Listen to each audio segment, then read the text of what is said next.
Thank you for joining in this episode of EXP Reviews here, my Oroninites. This is the Oronin talking today, and we're going to be reviewing The Ways of the Househusband. As you may notice, we are reviewing an anime instead of a video game tonight.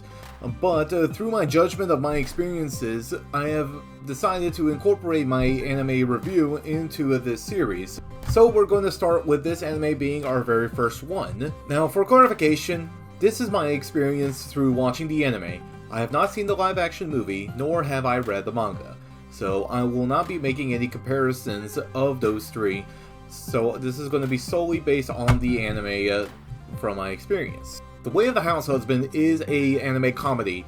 It gives off some shorts within the episode on the tales of Tatsu, who was a former Yakuza who ran away from his own clan to pursue his own dream, being a house husband.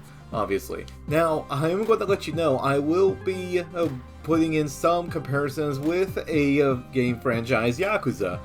And I know I said it's going to be based on the anime alone for The Way of the Househusband, but I cannot go through with this without giving any sort of comparison from the Yakuza series, especially considering that both protagonists are very wholesome. Of course, both characters were established to be bosses of their own clan, or at least a subsidiary. In Tatsu's case, however, it has not been established on what kind of boss he is, but it has been said that he is a boss, unlike Kiryu, who was a fourth chairman of the Tojo clan for the Dojima family. In Tatsu's case, obviously, is a little bit more vague. However, considering some of the experiences, some of the clues that can be provided to you in the series, we can assume on how high of a level he may be. It was actually explained for Tatsu that he was given the name Immortal Dragons because of an experience of him taking down a whole clan by himself without any guns or even any swords. Kind of reminds me of the Dragon of Dojima, if you ask me. So anyways, the anime starts off with Tatsu preparing a bento box for his wife. And since she forgot after leaving for work, he went ahead and chased her down over and to make sure she gets the box on her own. Later on, he'll meet Masa, who was a protege of Tatsu in the past and just can't be accommodated to the fact that his boss just loves to keep his clean. So yeah, let's take a look at cooking class. That will show him. Then a couple episodes later, you'll have him go to a weeb shop. And I'm talking about Tatsu here, and he is buying a Blu-ray set of an anime his wife watches. After a very wholesome and scary happy birthday singing. Happy birthday to you.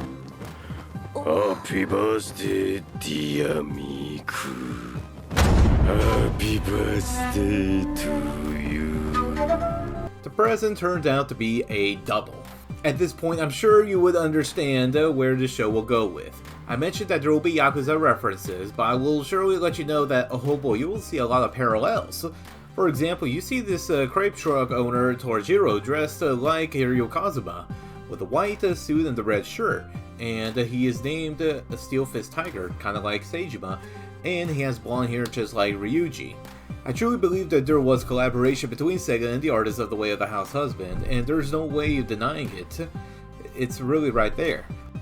The story of the show goes on one more advance. For example, Tatsu would soon meet up with his wife's parents without any hatred or remorse, which is very rare for any of these meetups. I mean, there is no way to hate this guy with the good cooking, strict moral code, and having a badass background. One of the talking points that's very unique to my eyes would be the animation. The shorts are absolutely not told in the traditional style animations you would see on many shows, but the use of animation is actually limited. Do not take this to be a bad thing at all, as it really does add the unique tone of the show and quite another way of foretelling a story. I find this to be positive, because motion comics aren't much explored in the mainstream, at least to my eyes. I think the closest that I was experiencing with motion comics was back when I was a little kid, and I go ahead and always check out in the library these Dr. Seuss VHS videos, and they always retell the story narrated from the books in motion comic style. If you ask me, I believe I find this tactic a bit touching on the personal side. I have a soft spot for this, but that doesn't mean I am necessarily just having a random nostalgia stick for it. I truly believe that there is a style that can be used a lot, and for the right reason. Not everybody is a manga reader, and it's very understandable, so let's make motion manga a thing and I'll be good, no problem. For many that has watched a lot of manga that are more action-packed, like the Shonen Jump manga, or anime, anything else that is very similar but not exactly considered shonen, I believe they may appreciate this anime, especially for a first-time watch.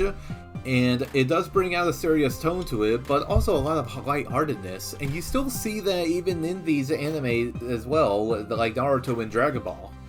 I can't wait to see part 2 coming out, and I do hope that the charm and the goofiness of part 1 still remains. I find this anime to be a great introduction to the comedy genre.